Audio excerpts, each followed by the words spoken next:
नमस्कार बंधुरा चम्पास किचेने आपनादेर सबाइके स्वागत जानाई। आजकेर रेसिपि होच्छे आलू बेगुन दिए खोका इलिशेर पातला झोल। रान्नाटा करा भीषण इजी, मात्र 10 मिनिटेर मध्येई किन्तु चटजल्दी हये जाय। ताहले चलुन आर देरी ना करे आमि कि करे खूब सहजेई एई रान्नाटा करी ता देखे नेওয়া যাক।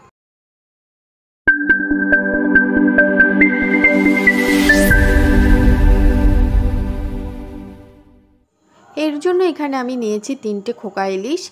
माछगुलोके भालो करे धुए जल झरिये रेखेछि। एबार एर मধ্যে दिये दिচ্ছি हाफ टीस्पून लवण और दिচ্ছি 1/4 टीस्पून हलुद गुঁড়ো।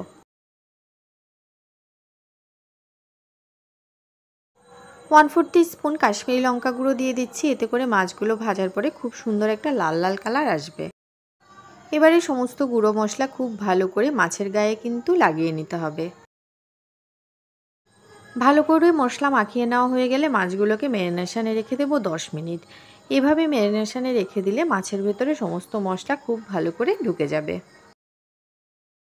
10 মিনিট পরে ফিরে আসলাম।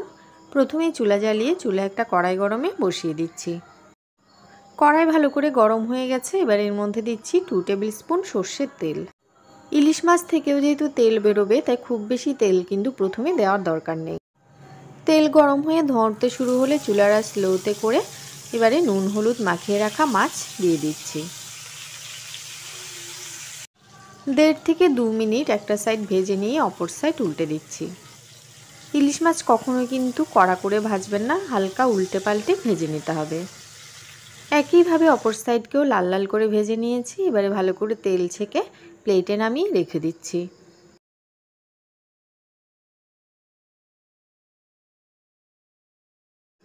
দেখুন মাছ ভাজার কড়াইতে কিন্তু বেশ খানিকটা তেল আছে।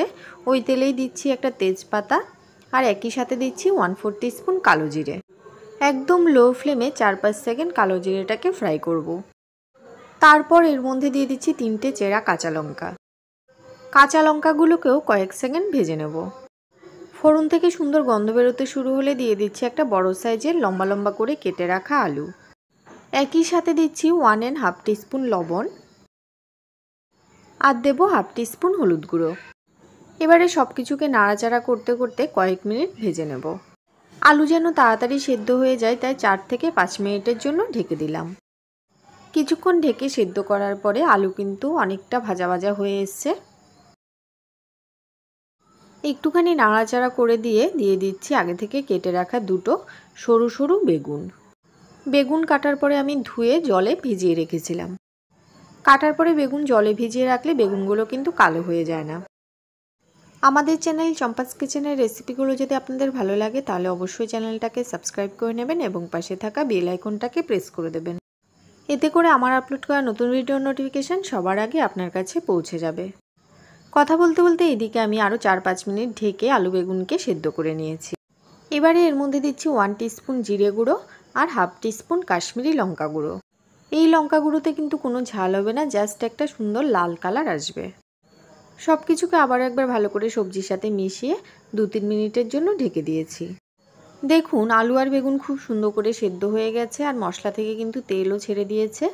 এবারে আমি এর মধ্যে দিচ্ছি 1 কাপ গরম জল। আমি যেহেতু পাতলা ঝোল রাখবো তাই জলের পরিমাণটা একটুখানি বেশি দিয়েছি। আপনারা কতটা ঝোল রাখবেন সে বুঝে অবশ্যই জলের পরিমাণটা দেবেন। হাই ফ্লেমে ঝোলটাকে ফুটিয়ে নিয়ে দিয়ে দিতে হবে ভেজে রাখা মাছ। খুব হালকা হাতে নাড়াচাড়া করে ঝোলের সাথে মাছকেও মিশিয়ে দিতে হবে। খুব বেশি নাড়াচাড়া কিন্তু করা যাবে না, এতে করে মাছ এবং বেগুন ভেঙে যাবে আর দেখতে এবং খেতে ভালো লাগবে না। এবারে চুলার আঁচটাকে একদম লোতে করে দিয়ে 2 থেকে 3 মিনিটের জন্য ঢেকে দিলাম। ভাজাতে যেহেতু আলু আর বেগুন ভালো করে সেদ্ধ হয়ে গেছে তাই খুব বেশি সময় ধরে কিন্তু আর রান্নাটা করতে হলো না। এরই মধ্যে কিন্তু মাছের একটা সুন্দর ফ্লেভার ঝোল এবং সবজির মধ্যে ঢুকে গেছে।